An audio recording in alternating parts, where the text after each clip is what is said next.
വർക്ക്ഷോപ്പിൻ്റെ വീതിയേറിയ തകരഗേറ്റ് അടച്ചുപൂട്ടി ഫിറ്റർ രാമചന്ദ്രനോടൊപ്പം മജീദ് റോഡിലേക്കിറങ്ങി. വാ, ഒരു ചായ കുടിക്കാം. തൊട്ടപ്പുറത്തെ പെട്ടിക്കടയിൽ ഒഴിഞ്ഞുകിടക്കുന്ന ബെഞ്ചിൽ ഇരുന്നു. ചായക്കാരൻ പെട്രോമാക്സിൽ എണ്ണയൊഴിച്ച് കത്തിക്കാനുള്ള ശ്രമത്തിലായിരുന്നു. ശേഖര, കൈ കഴുകി ഞങ്ങൾക്ക് 2 ചായ കൊണ്ടാ. ഇന്നെന്താ നിങ്ങൾ രണ്ടാളും നേരത്തെയാണല്ലോ അടച്ചത്? ആ, അർജൻറ്റ് പണിയൊന്നുമില്ല. വീട്ടിൽ പോയി വന്നിട്ട് ടൗൺ വരെ ഒന്ന് പോകണം. ഓ, ഇന്ന് 1-ാം തീയതിയാണല്ലോ. ശമ്പളം കിട്ടിയ വകയിലാവും. വൈകുന്നേരം മുതലാളി ശമ്പളം കൊടുത്ത് തിരിച്ചു പോയപ്പോൾ രാമചന്ദ്രൻ പറഞ്ഞിരുന്നു, ഇന്ന് കുറച്ചു നേരത്തെ പൂട്ടി ടൗണിൽ പോയി ഒരു സിനിമ കാണണം. ഈയും പോരടാ, കാശൊക്കെ ഞാനെടുത്തോളാം. നാളെ ഞായറാഴ്ചയല്ലേ? 2-ാം കളിയും കണ്ട് ടൗണിലൊക്കെ ചുറ്റി നടന്ന് പുലർച്ചെ 4 മണിക്കുള്ള ട്രെയിനിന് വരാം. രാത്രിയിൽ കൂടുതൽ താമസിച്ചാൽ തന്നെ ഉമ്മ പുറത്തെ കോലായിൽ കമ്പിറാന്തലിന് ചുവട്ടിൽ കാവലിരിക്കും. പിന്നെ ഒരു രാത്രി മുഴുവൻ വീട്ടിൽ ചെല്ലാതിരുന്നാൽ ഉമ്മ അറിഞ്ഞാൽ ചീത്ത പറയും. ഓ, എൻ്റെ പൊട്ടാ, ഞാൻ കരുതി പൈസ ഇല്ലാത്തോണ്ടാണെന്ന്. എടാ, ഈ ഒരു വർക്ക്ഷോപ്പിലല്ലേ, രാത്രിയിൽ പെട്ടെന്ന് ചെയ്തു തീർക്കാനുള്ള പണിയുണ്ട്, ഞാൻ വരൂല എന്നും പറഞ്ഞ് പോന്നാ പോരെ.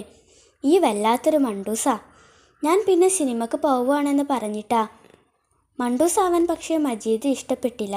തിരിച്ചു വരുന്നത് വരെയുള്ള ചിലവുകൾ ഏറ്റ രാമചന്ദ്രൻ്റെ കൈവെള്ളയിൽ മജീദിൻ്റെ ഊക്കൻ അടി വീണു. ഉമ്മയോട് വിവരം പറഞ്ഞ് സ്റ്റേഷനിലേക്ക് ഓടി. 8 മണിയുടെ വണ്ടിക്ക് കയറിയാൽ 9 മണിക്ക് മുമ്പായി ടൗണിലെത്താം. ടിക്കറ്റ് എടുത്ത് അകത്തു കടക്കുമ്പോൾ സിനിമയ്ക്ക് മുമ്പുള്ള പരസ്യങ്ങൾ സ്ക്രീനിൽ തെളിയാൻ തുടങ്ങിയിരുന്നു.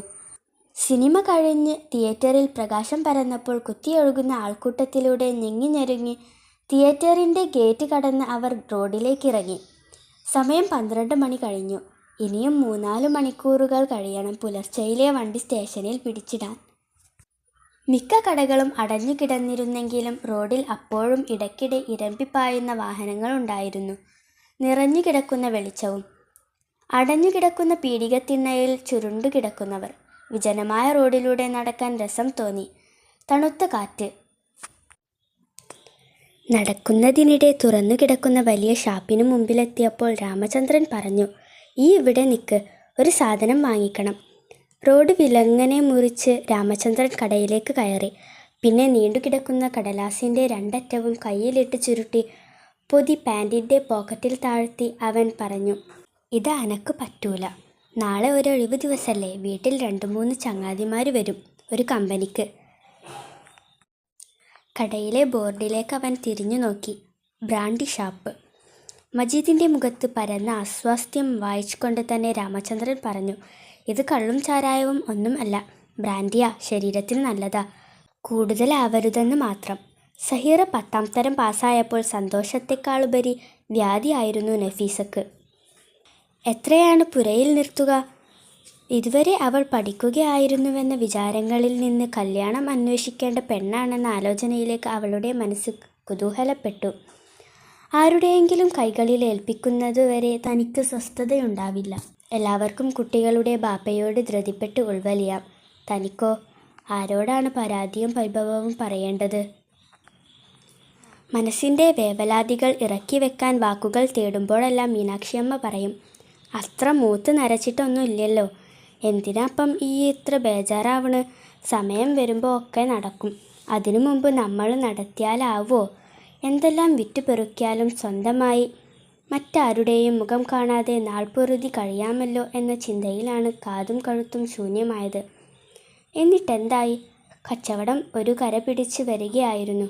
രാവിലെയും വൈകുന്നേരവും അങ്ങാടിയിൽ ആൾ സഞ്ചാരം പെരുകുമ്പോൾ ചായയും അത്യാവശ്യം പലഹാരങ്ങളുമായി നടന്നു വന്നിരുന്ന കച്ചവടം. പാടത്തു പണിക്കാരും കൂലിപ്പണിക്ക് പോകുന്നവരും പീടികയിൽ കയറി വയറ് നിറച്ച് തിന്നിറങ്ങുമ്പോൾ മേശവലിപ്പിൽ ചില്ലറയും നോട്ടുകളും. ചെലവ് കഴിച്ച് ചെറുതെങ്കിലും ഒരു തുക തങ്ങളുടെ ആവശ്യങ്ങൾക്ക് കിട്ടുമായിരുന്നു. പിന്നീട് ആവശ്യക്കാരേറിയപ്പോൾ ഉച്ചക്ക് ഊണുണ്ടാക്കാൻ തുടങ്ങി. ബാക്കിയാവാതിരിക്കാൻ നേരത്തെ പറഞ്ഞേൽപ്പിക്കുന്നവരുടെ എണ്ണത്തിനനുസരിച്ച്. അതോടെ ജോലിഭാരം കൂടി. 10-15 ആളുകൾക്കാണെങ്കിൽ പോലും എല്ലാം ഒപ്പിച്ചു കൊടുക്കാൻ തത്രപ്പെടുകയായിരുന്നു. ഇടിക്കലും അരക്കലും പൊടിക്കലുമെല്ലാം തനിച്ചായപ്പോൾ സമയത്തിന് ആവുന്നില്ലെന്ന് തോന്നിയാണ് സഹായത്തിന് ഒരാളെ വിളിച്ചത്. പ്രായം കൊണ്ട് തന്നെക്കാൾ അല്പം കൂടുമെങ്കിലും എന്തു ജോലിക്കും പോന്ന ആരോഗ്യം. ഭർത്താവ് മരിച്ച് കുടുംബം പോറ്റാൻ പാടുപെടുന്ന ഒരു സാധു സ്ത്രീ. മക്കളില്ലാത്തതുകൊണ്ട് ഏറെ പ്രാരാബ്ദങ്ങളില്ല. രാവിലെ വരും, അത്യാവശ്യം പണികളിലെല്ലാം സഹായിക്കും. തനിക്കും അത് വലിയൊരു ആശ്വാസമായിരുന്നു. കച്ചവടം ക്രമേണ മെച്ചപ്പെട്ടു വന്നു. ആളും അരങ്ങും ഏറി. നഫീസുവിൻ്റെ കയ്യിൽ മാസങ്ങളുടെ ബാക്കി പത്രമായി അമ്മിക്കല്ലിൻ്റെ തഴമ്പുകൾ കറുത്തുകിടന്നു. മേശവലിപ്പിൽ വീഴുന്ന പണത്തോടൊപ്പം ക്രമേണ അവളുടെ മോഹങ്ങളും അരഞ്ഞു പോകുന്നത് അറിഞ്ഞത് വളരെ വൈകിയായിരുന്നു. പണിക്കു വന്നവൾക്ക് അതിരുകടന്ന സ്വാതന്ത്ര്യം കിട്ടിത്തുടങ്ങിയപ്പോൾ അസ്വസ്ഥതകൾ പെരുകി. പിന്നെ കുറ്റങ്ങൾ ഏറിയേറി ഒരു മലയോളം വളർന്നപ്പോൾ ഒരിക്കൽ വീട്ടിൽ പോയി. അല്പദിവസം സ്വസ്ഥമായി ഇരിക്കണമെന്ന് കരുതി കുട്ടികളെയും കൂട്ടി പുറപ്പെടുകയായിരുന്നു. മാസം ഒന്നായിട്ടും വിവരം അന്വേഷിച്ചെത്തിയില്ല. വരും എന്ന പ്രതീക്ഷയ്ക്ക് മങ്ങലേൽക്കുമ്പോൾ മറ്റൊരു സത്യവും കൂടി അവളെ ഭയപ്പെടുത്തി. അന്വേഷിച്ചു ചെന്ന വീട്ടുകാർക്ക് കിട്ടിയ വിവരം കടപ്പൂട്ടി 2 പേരും എങ്ങോട്ടോ പോയി എന്ന വാർത്തയായിരുന്നു. എങ്ങോട്ടാണെന്ന് പക്ഷേ ആർക്കും അറിവുണ്ടായിരുന്നില്ല. സഹീറ കുളിച്ചൊരുങ്ങി നിന്നു. രാവിലെ എഴുന്നേറ്റ് നമസ്കാരവും പ്രഭാതകൃത്യങ്ങളും നിർവഹിച്ചു കഴിഞ്ഞാൽ വീണ്ടും കുറച്ചുകൂടി മയങ്ങാറുള്ളതാണ്. ഇന്ന് പക്ഷേ അതിനൊന്നും നിന്നില്ല. മുറ്റമടിക്കുമ്പോൾ പോലും പ്രകാശം പൂർണ്ണമായും പരന്നു കഴിഞ്ഞിരുന്നില്ല. ചായയും മറ്റും പതിവിലും നേരത്തെ ആയപ്പോൾ മുഖം കഴുകി വന്ന മജീദിനോട് ഉമ്മ പറയുന്നത് കേട്ടു. കാലിച്ചായ ആക്കണ്ട, കടിയും കൂട്ടി കുടിച്ചോ. ഒരു 10 മണിയാവുമ്പം ഈയും കൂടി ഒന്ന് ചെല്ലണം. മാധവൻ നായരെ കൂടെ ഒറ്റയ്ക്ക് പറഞ്ഞയക്കണ്ടല്ലോ. 8 മണിയോടെ തന്നെ പതിവ് പോലെ അവൻ പുറപ്പെട്ടു പോയി കഴിഞ്ഞിരുന്നു. പോകുമ്പോൾ പറയുകയും ചെയ്തു, ഞാൻ 10 മണിയാവുമ്പോൾ അങ്ങോട്ട് എത്തിക്കോളാം. അവൾ മാധവൻ നായർ വരുന്നതും പ്രതീക്ഷിച്ച് കോലായിൽ തന്നെ നിന്നു. ഉമ്മ ചുരുട്ടിയ കുറച്ച് നോട്ടുകൾ കയ്യിൽ കൊടുത്തിട്ട് പറഞ്ഞു, ചിലപ്പോൾ ചേരുമ്പോൾ തന്നെ ഫീസോ മറ്റോ അടയ്ക്കേണ്ടി വന്നാലോ. 150 രൂപയുണ്ട്. അത് മതിയാവൂലേ? മതിയാവുമെന്നോ മതിയാവില്ലെന്നോ പറയാൻ അവൾക്കറിഞ്ഞുകൂടായിരുന്നു. കഴിഞ്ഞ ആഴ്ചയിൽ ഒരു വൈകുന്നേരമാണ് ഉമ്മ പറഞ്ഞത്, എന്നോട് മാധവൻ നായർ അവിടെ വരെ ഒന്ന് ചെല്ലാൻ പറഞ്ഞു. മൂപ്പര് പുറത്തേക്ക് ഇറങ്ങണേൻ്റെ മുമ്പ് ഇപ്പം തന്നെ ഒന്ന് പോയി നോക്കിക്കാളാം. പഞ്ചായത്തിൻ്റെ ആഭിമുഖ്യത്തിൽ ഒരു പുതിയ പരിപാടി തുടങ്ങുന്നുണ്ട്. തുന്നൽ പഠിപ്പിക്കണ ക്ലാസ്. പഠിച്ച് പുറത്ത് വരണവർക്ക് അവർ തന്നെ തയ്യൽ മെഷീനും മറ്റും സൗജന്യമായിട്ട് കൊടുക്കുകയും ചെയ്യും. ആദ്യമായിട്ട് നടക്കുന്ന ഒരു സംരംഭം. അറിഞ്ഞു വരാൻ കുറച്ച് പിടിക്കും. 10-20 പേരൊത്താലേ ക്ലാസ് തുടങ്ങാൻ പറ്റുമെന്നാണ് പറഞ്ഞത്. ഞാനും കൂടി ശ്രമിച്ചിട്ടാ അങ്ങനെ ഒരു പരിപാടിക്ക് മുതിർന്നത്. എന്താ, അനക്ക് പോയിക്കൂടെ? അവളുടെ മനസ്സിലപ്പോൾ ഒരു മെഷീൻ്റെ ചക്രങ്ങൾ ഉരുളുകയായിരുന്നു. ചെറിയ പെരുന്നാൾ. അടിച്ച പാവാടയും കുപ്പായവും കാത്ത് കയ്യിൽ മൈലാഞ്ചിയുമായി മുറ്റത്ത്. രാത്രി ഏറെ വൈകി വെറും കയ്യോടെ മടങ്ങി വന്ന മജീദ് സങ്കടവും ദേഷ്യവും ചാലിച്ച് പറയുന്നു, നാളെ അടിച്ചു കിട്ടുള്ളൂ. ഒരുപാട് മുമ്പ് തന്നെ കൊടുത്തോലത് ഇഞ്ഞും അടിച്ചു കൊടുക്കാൻ ബാക്കിയാ. ഉമ്മ മിനിഞ്ഞാന്നല്ലേ കൊണ്ടുപോയി കൊടുത്തത്. ദിവസങ്ങൾക്ക് മുമ്പ് തന്നെ ആവശ്യമുള്ള അളവനുസരിച്ച് തുണി ഏൽപ്പിക്കാതിരുന്നതെന്തേ എന്ന ചോദ്യമായിരുന്നു അവളുടെ മനസ്സിലപ്പോൾ. അതിനപ്പുറം ചിന്തിക്കാൻ അവൾക്കും ആകുമായിരുന്നില്ല. ഉമ്മാനോട് പറഞ്ഞു, അപ്പം പറയുവേ അന്നെ വിളിച്ച് ചോദിക്കാൻ. എന്തായാലും വെറുതെ പുരയിലിരിക്കല്ലേ. പിന്നീട് ഇന്നലെയാണ് വന്നു പറഞ്ഞത്. കുട്ടികളൊക്കെ ഏതാണ്ട് ഒത്തിട്ടുണ്ട്. ഉള്ളവരെ വെച്ച് നാളെ ക്ലാസ് തുടങ്ങണം എന്നാ പറയണത്. രാവിലെ നമുക്ക് അങ്ങോട്ട് പോവാം. ഒരു പഴയ കെട്ടിടത്തിൻ്റെ മുകൾ ഭാഗം. ചെന്നു കയറുമ്പോൾ ഒരുപാട് പേർ നിരന്ന് ഇരിക്കുകയായിരുന്നു. വിരിയിട്ട മേശയ്ക്കു സമീപം കസേരയിൽ ഏതാനും പേർ ഇരിക്കുന്നത് കണ്ടു. മാധവൻ നായരെ കണ്ടതും ഇരിക്കുന്നവരിൽ ആരോ ഒഴിഞ്ഞിരിക്കുന്ന കസേര ചൂണ്ടിക്കാട്ടി വിളിച്ചു. അദ്ദേഹം വിലക്കി. പിന്നെ സ്ത്രീകളിരിക്കുന്ന ഭാഗത്തേക്ക് തന്നോട് പോവാൻ പറഞ്ഞ് അദ്ദേഹം സദസ്സിൽ ഒരു ഭാഗത്ത് മാറിയിരുന്നു. ഒരു തടിച്ച പുസ്തകം നിവർത്തി ഒരു കുട്ടിയുടെ പേര് ചേർത്ത് പഞ്ചായത്ത് പ്രസിഡന്റ് എഴുന്നേറ്റു നിന്നു. പിന്നെ തൊഴിലിൽ ഏർപ്പെടുന്നതിൻ്റെയും ഒഴിവ് സമയം ഉപയോഗപ്രദമായി വിനിയോഗിക്കുന്നതിൻ്റെയും മഹത്വത്തെക്കുറിച്ച് സംസാരിച്ചു. സാഹിത്യ സമാജം നടക്കുന്ന ക്ലാസ് മുറിയാണ് അവൾക്ക് ഓർമ്മ വന്നത്. സാഹിത്യ സമാജം എന്ന് കേൾക്കുമ്പോഴെല്ലാം അവൾക്ക് പേടിയായിരുന്നു. പട്ടികയിലെ ക്രമനമ്പർ നോക്കിയാണ് നാസർ മാഷ് ഓരോ പരിപാടിക്കും പേര് ചേർക്കുക. കഴിയില്ലെന്ന് പറയാൻ ആർക്കും ആവില്ല. അതുകൊണ്ട് തന്നെ ഏത് ഇനത്തിലാവും തൻ്റെ പേര് എന്ന് പേടിച്ചിരിക്കുകയാവും പലരും. പ്രസംഗം നേരത്തെ എഴുതി മനഃപ്പാഠമാക്കുന്നു. പാട്ട് പാടാൻ അറിയില്ലെന്ന് പറഞ്ഞാൽ ഉടനെ മാഷ് പറയും, പാട്ട് പാടണ്ട, ഇവിടെ വന്ന് പറഞ്ഞാൽ മതി. പിന്നെ ഒന്നിൽ നിന്നും ആർക്കും ഒഴിഞ്ഞു നിൽക്കാനാവില്ല. ചടങ്ങു പിരിച്ചു വിട്ടപ്പോൾ കൂട്ടത്തിലുണ്ടായിരുന്ന പെൺകുട്ടികൾ ഒഴിച്ച് ബാക്കി എല്ലാവരും കോണിയിറങ്ങി. ടീച്ചർ പഠിക്കാനെത്തിയവരുമായി പരിചയപ്പെട്ടു. ഓരോരുത്തരുമായി പേരും ഇതിനു മുമ്പ് പഠിച്ച കാര്യവുമെല്ലാം പറഞ്ഞു. 10ാം തരം പാസ്സായവർ ആകെ 3 പേരേയുള്ളൂ. മറ്റുള്ളവർ പരീക്ഷയിൽ തോറ്റവരും ഇടയ്ക്ക് വെച്ച് പഠിപ്പ് നിർത്തിയവരും. വൈകുന്നേരം കടയടച്ചാൽ മിക്ക ദിവസങ്ങളിലും രാമചന്ദ്രനോടൊപ്പം മജീദ് നടക്കാനിറങ്ങും. ആളൊഴിഞ്ഞ റോഡ് വക്കിലെ ഓവ് പാലങ്ങളിൽ, അല്ലെങ്കിൽ കുട്ടികൾ പന്തു കളിക്കുന്ന ഒഴിഞ്ഞ മൈതാനിയിലെ ഏതെങ്കിലും ഒരു മൂലയിൽ. അന്ന് ഇറങ്ങുമ്പോൾ നിലാവ് പടർന്നിരുന്നു. പഞ്ചായത്ത് റോഡിൽ നിന്ന് കിഴക്കോട്ടുള്ള ചെമ്മൺപാതയും കടന്ന് പാടവരമ്പിന് നടന്നു. വെള്ളം തേവുന്ന തേക്കുകുടിക്ക് സമീപം ഉയർന്ന തിണ്ടിൽ ഇരുന്നു. രാമചന്ദ്രൻ പോക്കറ്റിൽ നിന്ന് ബീഡിയുടെ കെട്ടെടുത്തു. 2 എണ്ണം നൂല് പൊട്ടിച്ച് ചെറിയ പൊതി അഴിച്ച് കയ്യിലിട്ട് ഞരടി പുകയിലയോടൊപ്പം ചേർത്ത് ബീഡി 2ാമതും തിരിച്ചു. ഒരു ബീഡി മുഴുവനായും വലിച്ചു തീർന്നപ്പോൾ നിലാവിനും അപ്പുറത്ത് നിഴൽക്കൂട്ടം പോലെ നിന്നിരുന്ന മരങ്ങളിൽ വിവിധങ്ങളായ ദൃശ്യങ്ങൾ നിരന്നു. നക്ഷത്രങ്ങൾ ഒന്നൊന്നായി താഴേക്ക് ഇറങ്ങുന്നത് പോലെ. ഇരിക്കുന്നിടത്തുനിന്ന് മെല്ലെ മെല്ലെ മേൽപോട്ടുയരുന്നുണ്ടോ? ഉയർന്ന നക്ഷത്രക്കൂട്ടങ്ങളോടൊപ്പം വളരെ അടുത്ത്. ഇപ്പോൾ കൈ അല്പം എത്തിക്കാമെങ്കിൽ അവയിലൊന്നിനെ തൊടാം. പക്ഷേ കൈകൾ ഉയർത്തി അല്പം കൂടി ഉയരത്തിലേക്കെത്താനാവുന്നില്ല. കുഴഞ്ഞു പോവുകയാണ്. പിന്നെ അടുത്തിരുന്നിരുന്ന രാമചന്ദ്രനില്ല. പച്ച പരവതാനി വിരിച്ച നെൽപ്പാടങ്ങളില്ല. ഉള്ളത് വെറും ശൂന്യത മാത്രം. പരിസരത്തിലേക്ക് തിരിച്ചു വരുമ്പോൾ നേരം വളരെ വൈകിയിരുന്നു. പിന്നെ കനം തൂങ്ങുന്ന മനസ്സുമായി നിലാവും നിഴലും പുണർന്നു കിടക്കുന്ന ചെമ്മൺപാതയിൽ വെച്ച് അവർ വഴി പിരിഞ്ഞു. നടക്കുമ്പോഴും കണ്ണുകളിൽ നരിച്ചീറിനെ പോലെ തൂങ്ങിക്കിടക്കുന്ന മയക്കം. പലപ്പോഴും താമസിച്ചാണ് മജീദ് വീട്ടിലെത്തുന്നത്. വേവലാതി മനസ്സിൽ പടരുമ്പോഴെല്ലാം നഫീസ് ഓർക്കും, ജോലിയുണ്ടാവും. ഇപ്പോൾ ഇടയ്ക്കിടെ അവൻ എന്തെങ്കിലും തരുകയും ചെയ്യുന്നുണ്ടല്ലോ. കുറച്ചുനാൾ കൂടി കഴിഞ്ഞാൽ ജോലിയെല്ലാം പഠിക്കാനാവും. പിന്നെ മാസം തോറും ശമ്പളമായി തന്നെ കിട്ടിത്തുടങ്ങുമെന്ന് അവൻ പറഞ്ഞിരുന്നു. ഇപ്പോൾ എന്തെങ്കിലും പണി നടക്കുമ്പോൾ കിട്ടുന്നതിൽ ഒരു വിഹിതമാണ് അവന് ലഭിക്കുന്നത്. കൃത്യമായ കണക്കുകളില്ല. രാത്രി ഏറെ വൈകിയെത്തുമ്പോൾ സഹീറ പറയും, വർക്ക്ഷോപ്പ് പൂട്ടിയാൽ വേഗം ഇങ്ങോട്ട് വന്നൂടെ എന്ന്. വെറുതെ അങ്ങാടിയിലും മറ്റും അലഞ്ഞു തിരിഞ്ഞ് നടക്കുകയാവും. അതുപക്ഷെ അവൾ അവൻ്റെ മുഖത്തു നോക്കി പറയില്ല. എല്ലാം ഉമ്മയോട് മാത്രമേ പറയൂ. ആദ്യമൊക്കെ ഉച്ചവരെ മാത്രമേ സഹീറക്ക് ക്ലാസ് ഉണ്ടായിരുന്നുള്ളൂ. അന്നെല്ലാം ക്ലാസ് വിട്ട് നേരെ സ്കൂളിലേക്കാണ് അവൾ വരിക. പിന്നെ കഞ്ഞിപ്പണി തീർത്ത് ചെമ്പുപാത്രങ്ങളും കഴുകി ഓഫീസ് റൂമിൽ അടുക്കി വെച്ച് പുറപ്പെടുന്നതുവരെ ഉമ്മാക്ക് ഒരു കയ്യാക്കത്തിന് അവളുണ്ടാവും. ഇപ്പോൾ ഉച്ചയ്ക്കു ശേഷം ക്ലാസ് ഉള്ളതുകൊണ്ട് 4 മണിയോടെ മാത്രമേ അവൾ വീട്ടിലെത്തുകയുള്ളൂ. നേന്ത്രപ്പഴം നീളത്തിൽ ചീന്തി മാവിൽ മുക്കി കുറച്ച് പൊരിച്ചെടുത്തു.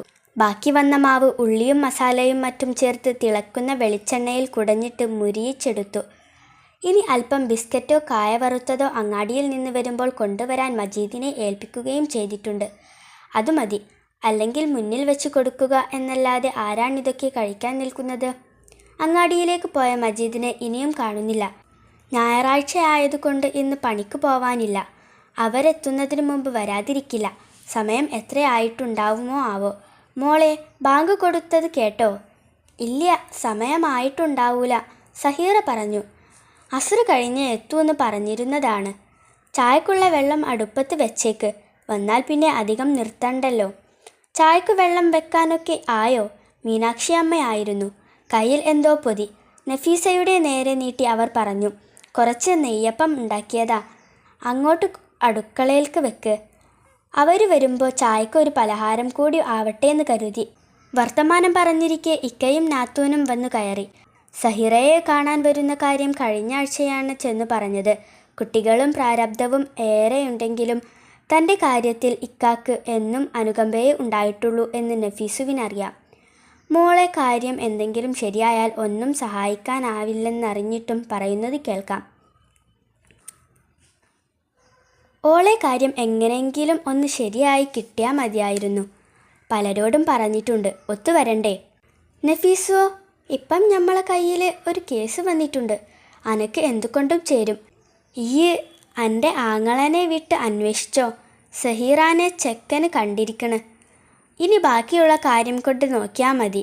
അത് കേട്ടപ്പോൾ ആശ്ചര്യവും അത്ഭുതവും കൊണ്ട് വിടർന്നത് സഹീറയുടെ കണ്ണുകളായിരുന്നു. തന്നെ കാണുകയും ഇഷ്ടപ്പെടുകയും ചെയ്തിരിക്കുന്നു. എപ്പോൾ? എവിടെ വെച്ച്? ചോദ്യങ്ങൾ സ്വയം ചോദിക്കാനല്ലാതെ ഉത്തരങ്ങൾ കണ്ടെത്താൻ അവൾക്കായില്ല. ഒരു പക്ഷേ തുന്നലിന് പോകുമ്പോഴാവാം, അല്ലെങ്കിൽ ക്ലാസ്സിൽ തന്നെ ചിലപ്പോൾ പല കാര്യങ്ങളും അന്വേഷിച്ച ആളുകൾ വരാറുണ്ട്.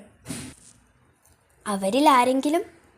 ഏതായാലും തന്നെ കെട്ടിച്ചയക്കുക ഉമ്മയുടെ വലിയ മോഹങ്ങളിൽ ഒന്നാണെന്ന് അവൾക്കറിയാം. ആ മോഹങ്ങളുടെ വിലങ്ങു തടിയാവാൻ ഏതായാലും ആവില്ല. എന്നാലും ഇപ്പോൾ സ്വന്തമായി തുണികൾ വെട്ടുവാനും ആവശ്യമനുസരിച്ച് തയ്ക്കാനും ആരുടെയും സഹായം ആവശ്യമില്ല. വല്ലപ്പോഴും പരിചിതമല്ലാത്ത ഏതെങ്കിലും ഡിസൈനുകളിൽക്കു മാത്രമേ അവൾ ടീച്ചർക്ക് സമീപം ചെല്ലാറുള്ളൂ. ക്ലാസ്സിൽ വെച്ച് തയ്ക്കുന്ന ഉടുപ്പുകളും പാവാടകളും മറ്റും ഇപ്പോൾ റെഡിമെയ്ഡ് ഷാപ്പുകളിലൂടെ വിൽപ്പന നടത്തുന്നുണ്ട്. ആ ഇനത്തിൽ മാസം തോറും ഒരു നല്ല തുക ലഭിക്കുന്നതുകൊണ്ട് സ്ഥാപനം ബാധ്യതകളില്ലാതെ നടന്നു വരുന്നുണ്ട്. തുന്നൽ മെഷീൻ അനുവദിക്കാവുന്നവരുടെ ലിസ്റ്റ് അന്വേഷിച്ചെത്തിയപ്പോൾ ടീച്ചർ എല്ലാവരോടുമായി പറഞ്ഞു, ഈ വർഷം 10 പേർക്കാണ് മെഷീൻ കൊടുക്കാൻ ഉദ്ദേശിക്കുന്നത്. പഞ്ചായത്തിലേക്ക് 10 പേരുടെ ലിസ്റ്റ് ഞാൻ അയച്ചിട്ടുണ്ട്. ബാക്കിയുള്ളവർ സ്വന്തമായ കൈകാര്യം ചെയ്യാനാവുമ്പോൾ നമുക്ക് അപേക്ഷിക്കാം. പിന്നീട് 10 പേർക്ക് ആവശ്യമായ അപേക്ഷാ ഫോം ടീച്ചർ നൽകുമ്പോൾ അതിൽ ആദ്യത്തെ പേര് സഹീറയുടേതായിരുന്നു. ഈ വർഷം അവസാനിക്കുമ്പോഴേക്ക് തുന്നൽ മെഷീൻ സ്വന്തമാക്കാനാകും. പിന്നെ വീട്ടിൽ വെച്ച് അത്യാവശ്യം ജോലി ചെയ്തു കൊടുക്കാമെന്ന ധൈര്യം അവൾക്കുണ്ടായിരുന്നു. ഇനി ഇപ്പോൾ തനിക്ക് മിഷൻ ലഭ്യമായാൽ തന്നെ എന്താണ് ചെയ്യാൻ കഴിയുക? മനസ്സിൽ നടക്കുന്ന കൂട്ടിക്കിഴക്കലുകൾക്ക് ശരിയുത്തരം കണ്ടെത്താൻ സഹീറക്കായില്ല. കേട്ടതു മുതൽ മനസ്സിൽ വേവലാതിയായിരുന്നു. എങ്ങോട്ടെങ്കിലും പടി കയറിപ്പോവാൻ കഴിയാത്ത ഒരു മനസ്സിൻ്റെ വേവലാതി. വേവലാതികൾ പക്ഷേ അത് മാത്രമായിരുന്നില്ല. വിവാഹം, ചിലവുകൾ എല്ലാം ഒപ്പിച്ചെടുക്കാൻ എങ്ങനെയാണാവുക?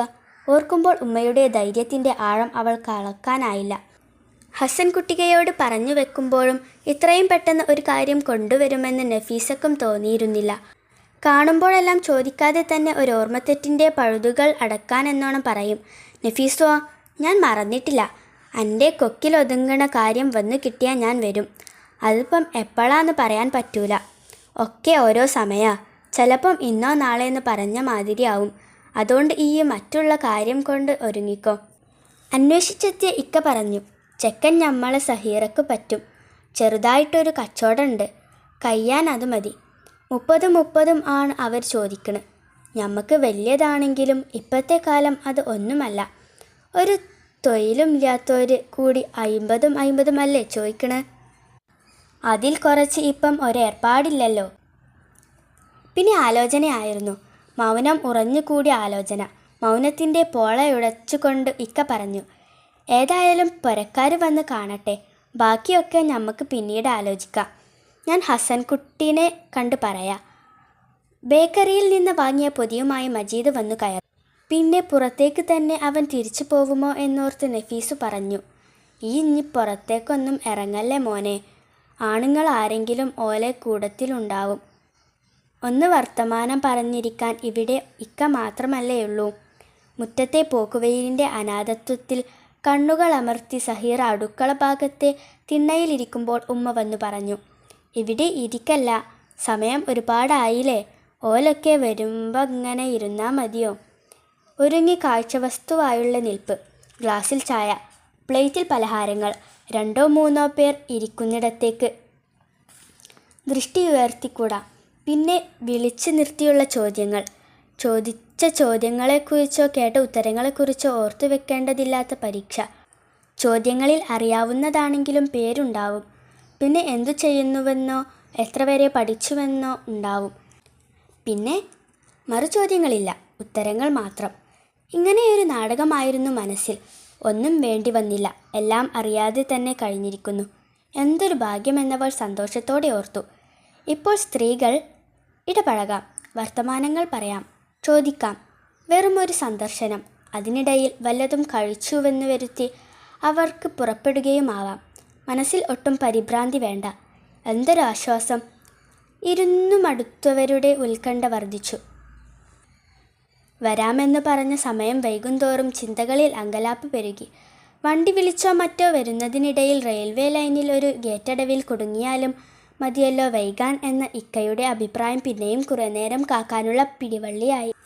മജീദിനെ അങ്ങാടിയിലേക്ക് അയച്ചു. പുറത്തേക്കിറങ്ങാൻ അവസരം കിട്ടിയതുപോലെ അവൻ ഷർട്ടുമെടുത്തിട്ട് ഇറങ്ങി. സമയം വൈകി, ഇന്ന് വരികയുണ്ടാവില്ല. ഹസൻകുട്ടിക്കാനെ കണ്ട് അന്വേഷിച്ചു നോക്കാം, എന്തേ പറ്റിയതാവോ. പറഞ്ഞു തീരും മുമ്പേ ദൂരെ അയാളുടെ തല കണ്ടു. അയാൾക്ക് പിന്നിൽ അവരും ഉണ്ടാവുമെന്ന് കരുതിയത് വെറുതെ.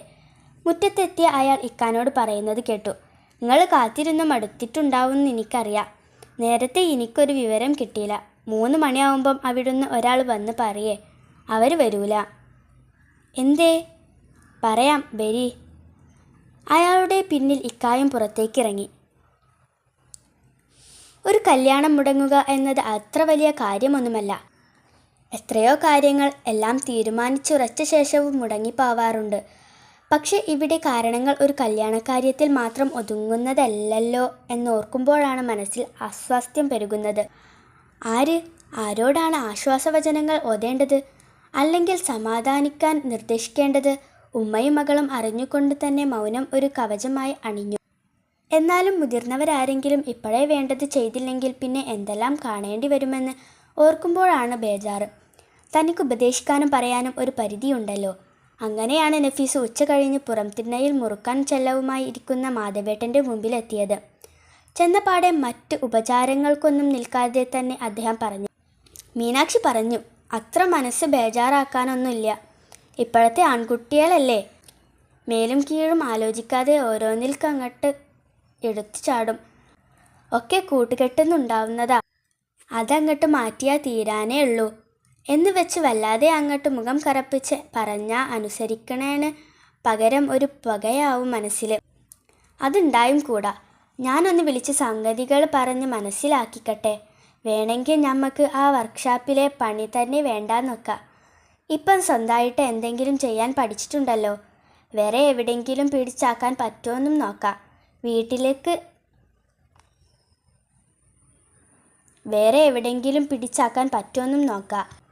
വീട്ടിലേക്ക് എന്തെങ്കിലും തരാറുണ്ടോ ഓൻ? അങ്ങനെ സ്ഥിരമായിട്ട് തരാറൊന്നുമില്ല. എപ്പോഴെങ്കിലുമൊക്കെ 10ഓ 50ഓ തരും. പിന്നെ ഓനും ഉണ്ടാവില്ലേ ഓരോ ചെലവ്. ശമ്പളമായിട്ട് ഒന്നും കിട്ടി തുടങ്ങിയിട്ടില്ലല്ലോ എന്ന് ഞാനും വിചാരിക്കും. പറയുമ്പോൾ നഫീസയുടെ കണ്ടമിടറി. ശബ്ദപ്പകർച്ചയിൽ ഇനിയും ഒരു വിശദീകരണത്തിലേക്ക് കടന്നാൽ ഒരു പൊട്ടിക്കരച്ചിലേക്കാവും അവളുടെ പുറപ്പാട് എന്ന് മനസ്സിലാക്കി മീനാക്ഷിയമ്മ പറഞ്ഞു. നിങ്ങൾ മജീദിനെ വിളിച്ച് ഒന്ന് ഗുണദോഷിക്കിൻ. കുട്ടിയോളല്ലേ, കാര്യങ്ങൾ മനസ്സിലാക്കി കൊടുത്താൽ മനസ്സിലാകാത്ത ചെക്കനൊന്നും അല്ലല്ലോ. നിങ്ങൾ പറഞ്ഞാൽ ഓൻ തട്ടൂല. എപ്പോഴും കാണുന്നതല്ലേ എന്ന ഒരു വിചാരെങ്കിലും ഉണ്ടാവും. വിഷയം മറ്റൊന്നിലേക്ക് തിരിച്ചുവിടുന്നതിന് ശബ്ദം മുറിച്ചുകൊണ്ട് അവർ നഫീസുവിൻ്റെ കൈവലിച്ച് അകത്തേക്ക് വലിഞ്ഞു. കഴിഞ്ഞ ദിവസങ്ങളിലെ നിറമങ്ങിയ സായാഹ്നത്തിൽ സന്ദർഭവശാൽ കേൾക്കാനിടയായ കാര്യം നഫീസുവിൻ്റെ മനസ്സിൽ ആദ്യമായി പടരുകയായിരുന്നു. ചെക്കൻ്റെ ബാപ്പ മജീദിനെ കണ്ട് സംസാരിക്കാൻ വർക്ക്ഷോപ്പിൽ ചെന്നതായിരുന്നു അത്രേ. വർക്ക്ഷോപ്പ് പൂട്ടിയ ഒരു സന്ധ്യയിലായിരുന്നു അത്. ആരോ പറഞ്ഞു, ഇപ്പോൾ അങ്ങോട്ടിറങ്ങിയിട്ടേ ഉള്ളൂ. അത്യാവശ്യമായിട്ട് വല്ല കാര്യത്തിനും ആണെങ്കിൽ അതാ ആ വളവ് തിരിയുന്നിടത്ത് പാടത്തെ വലിയ വനമ്പിന് നടന്ന അവിടെ ഒരു കലങ്കമ്മലുണ്ടാവും. ചെന്നപ്പോൾ അടുത്ത് ഒഴിഞ്ഞ കുപ്പികളും ഗ്ലാസും. സംശയം തോന്നിയ അയാൾ ആളറിയാത്ത വിധം മറ്റെന്തൊക്കെയോ സംസാരിച്ച് മടങ്ങിപ്പോന്ന് അങ്ങാടിയിൽ അന്വേഷിക്കുകയായിരുന്നു അത്രേ. ഞമ്മക്ക് കൂട്ടുകൂടാൻ പറ്റിയ ബന്ധമല്ലെന്ന് പരിചയക്കാരാരോ പറഞ്ഞു. പെട്ടെന്ന് ഹസൻകുട്ടിക്കായെ വിവരമറിയിച്ചപ്പോൾ ഇപ്പോൾ വെച്ച് ഇങ്ങനെ പറയാൻ കാരണം അയാൾ തുറന്ന് പറഞ്ഞു അത്രേ. പെണ്ണിൻ്റെ ആങ്ങളയുടെ പോക്ക് ശരിയല്ല, ഞമ്മക്കത് വേണ്ട. ഈ വേറൊന്ന് നോക്കിക്കോ. പിന്നീട് തേട്ടി വരുന്ന സംശയങ്ങൾ. രാത്രിയിൽ പലപ്പോഴും അടിയന്തര പണിയുണ്ടെന്ന് പറഞ്ഞ് വീട്ടിൽ വരാതിരിക്കുന്നത്. വീട്ടിലുള്ളപ്പോൾ തന്നെ മറ്റാരോടും ഉള്ളു തുറന്ന് സംസാരിക്കാത്ത പ്രകൃതം. അത്യാവശ്യത്തിന് വല്ലതും അറിയണമെങ്കിൽ അങ്ങോട്ട് ചോദിക്കണം. എന്നാൽ തന്നെ ഉത്തരം പലപ്പോഴും ഒരു മൂളലിൽ ഒതുങ്ങും. രാത്രിയിൽ വന്നാൽ മുഖം തരാതെ വേഗം ചോറ് തിന്ന് കിടക്കും. എന്തെങ്കിലും ചോദിക്കാൻ ചെല്ലുന്ന സഹീറയോട് തട്ടിക്കയറും. നാളെ ടീച്ചർമാർ കാണാൻ വന്ന വിശേഷങ്ങൾ ചോദിക്കുമ്പോൾ എന്തു പറയണമെന്ന ഭയമായിരുന്നു നഫീസുവിന്. സഹീറ പറഞ്ഞു, നിങ്ങൾ ആരോടും ഒന്നും പറയാൻ നിൽക്കണ്ട. നമ്മളെ കുറ്റം പുറത്ത് ഒരാളെ അറിയിച്ചിട്ട് എന്തു കിട്ടാനാ? പറഞ്ഞ പൊന്നും പണവും ഓൽക്ക് റൊക്കായിട്ട് കിട്ടണമല്ലോ. എടനിക്കാൻ പറ്റൂല അന്ന്, അതുകൊണ്ട് ഓര് കാണാൻ വന്നില്ല. അങ്ങനെ പറഞ്ഞൊഴിയുമ്പോൾ മനസ്സ് വിങ്ങുകയായിരുന്നു. ഇനിയും കൂടുതലൊന്നും ചോദിക്കരുതേ എന്ന് പ്രാർത്ഥനയായിരുന്നു മനസ്സിൽ. അങ്ങനെ വെട്ടൊന്ന് കണ്ടം രണ്ട് എന്ന നിലക്ക് വരണോല് പോട്ടെ, ഒരു തൊഴിലിന് പോണുണ്ടല്ലോ ഓള്, ഒക്കെ സമയമാവുമ്പോൾ നടക്കും. അവൾ തുന്നപ്പണി പഠിച്ചതുകൊണ്ട് വെറുതെ ഇരുന്ന് മുഷിയൊന്നുമില്ലല്ലോ. ടീച്ചർമാരിൽ പലരുടെയും പ്രതികരണം അങ്ങനെയായിരുന്നു. പിന്നീട് നഫീസു അതേക്കുറിച്ച് ഒന്നും സംസാരിച്ചില്ല.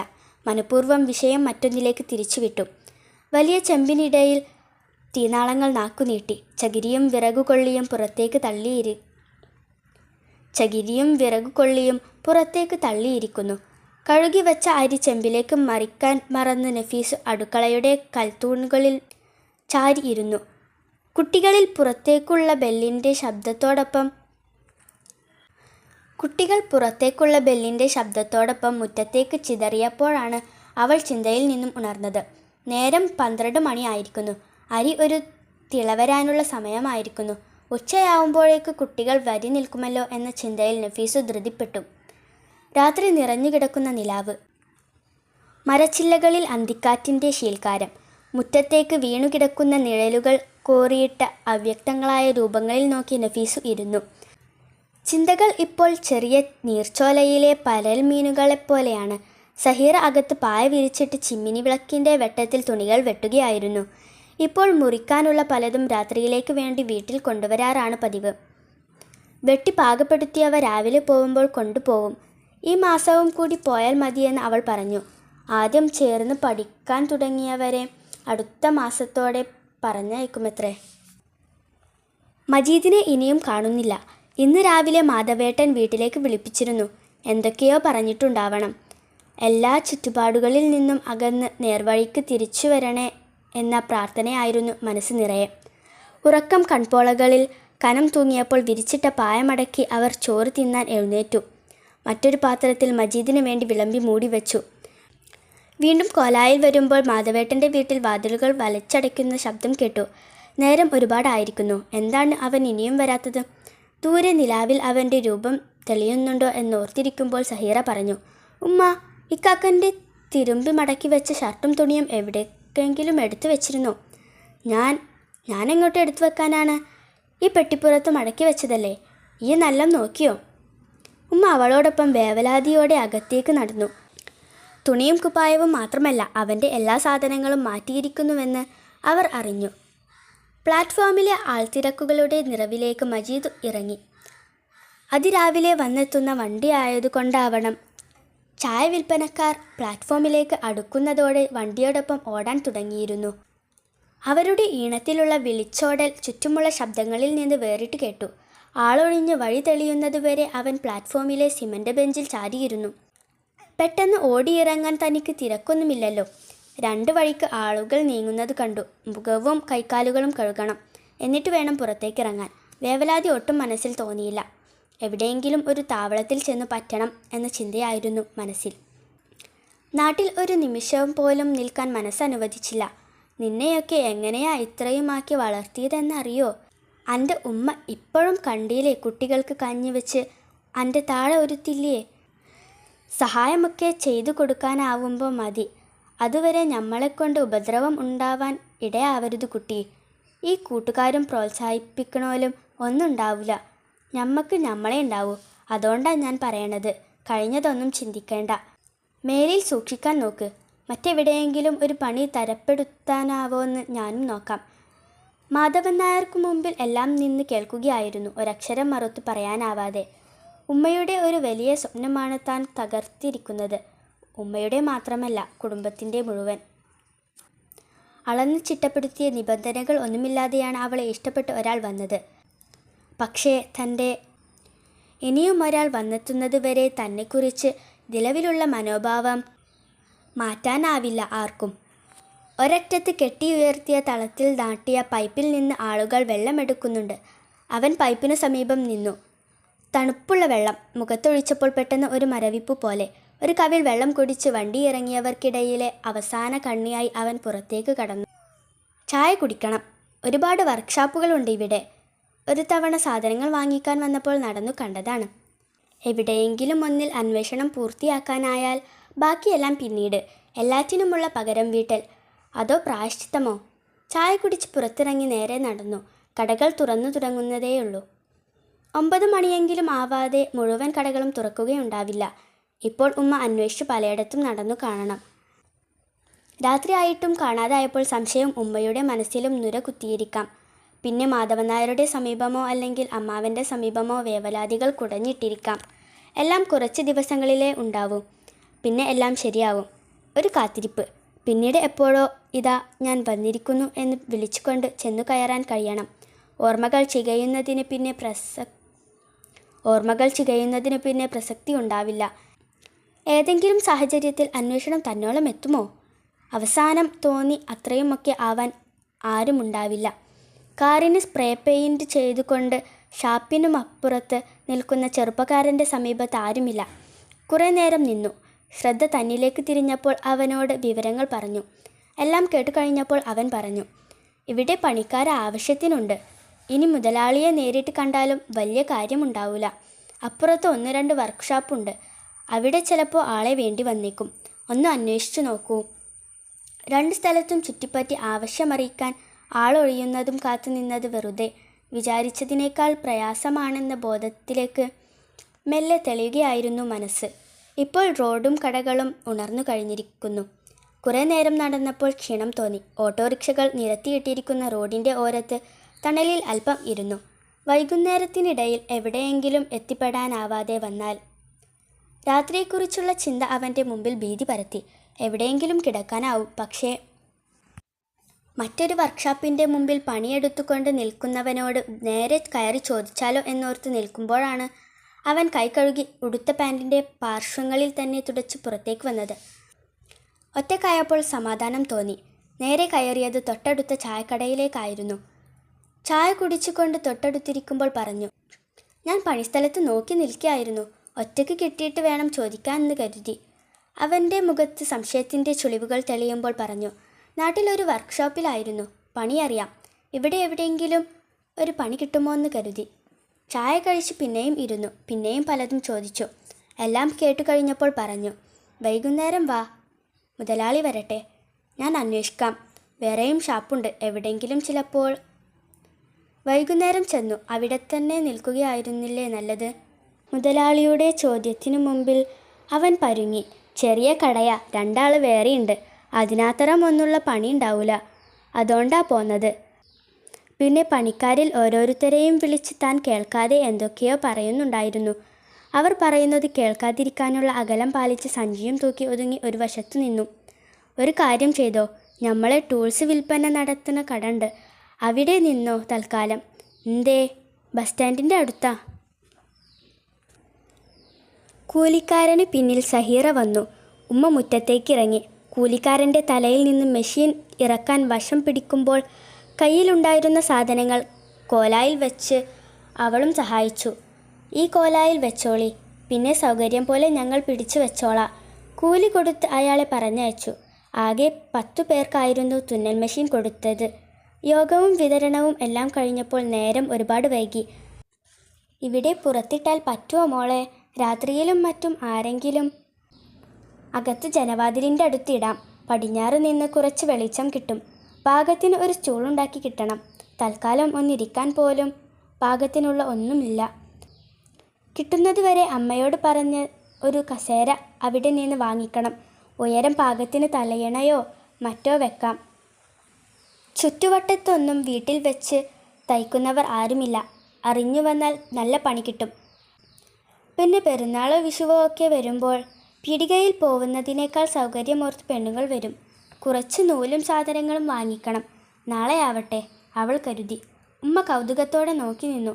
ഇത് വിലക്ക് വാങ്ങുകയാണെങ്കിൽ ഒരുപാട് പൈസ ആവൂലേ മോളെ? ആവും. ഞമ്മക്ക് പകുതി പൈസ കൊടുത്താൽ മതി ഉമ്മ. അതും ഒരുപാട് മാസം കൊണ്ട് അടച്ചു തീർത്താൽ മതി.